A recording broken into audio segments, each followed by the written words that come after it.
No hard shoulder on the motorway. Are so-called smart motorways dangerous? Hello, I'm Dominic Walker. Welcome to JMW's Inside Man YouTube channel. Please subscribe to the channel, like this video, and keep the conversation going in the comments section as well. So Cathy Leech is head of the catastrophic injury department here at JMW Solicitors. So Cathy, does the lack of hard shoulder on so-called smart motorways make them dangerous? Well, the answer to that is it depends what kind of smart motorway you're talking about. It covers three different types of motorways, and the short answer is probably yes, it is more dangerous, but the safest of the three types of motorway is what they call a controlled motorway, which is like an old-fashioned motorway with 3 lanes with a hard shoulder, but with the overhead signs that tell people how fast to go and give them information about what's happening on the lanes ahead. So that's actually the safest type. But the more modern sort of iterations of that, for example, like where you have on the M6, all 4 lanes are actually driving lanes with sort of the occasional reservation at the side. They have a higher rate of accident, as do what they call the variable ones, where sometimes they use a hard shoulder as a lane, sometimes they don't.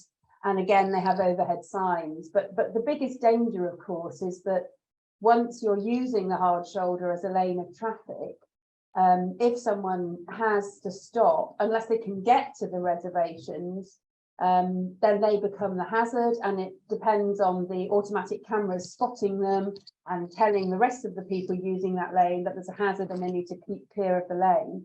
And there have been incidents where that hasn't worked and the motorway tech doesn't identify it within 20 seconds, which is what it's meant to do. Now, I drive to and from work on one of these all lanes running motorways. It does worry me about breaking down. What should people do if they break down in one of those motorways? Well, this is part of the trouble, because actually the communications to road users about how to behave in a smart motorway have been quite poor. So people just don't know what the safe thing to do is. I mean, the advice is essentially get to a reservation if you can, and if you can't, immediately ring 999, put your hazards on, and then they'll activate the signs around you, and hopefully people will avoid you that way. But none of that makes anyone feel very comfortable.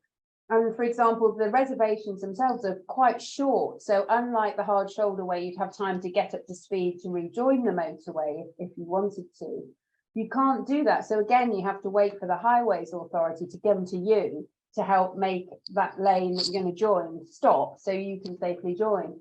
So the whole thing is really not ideal and is unsafe. And there have been a higher incidence of deaths on motorways since the introduction of smart motorways. Now, we all hope that the worst case scenario won't happen, but if it does happen and somebody watching has an accident, how can you and the catastrophic injury team here at JMW Solicitors help?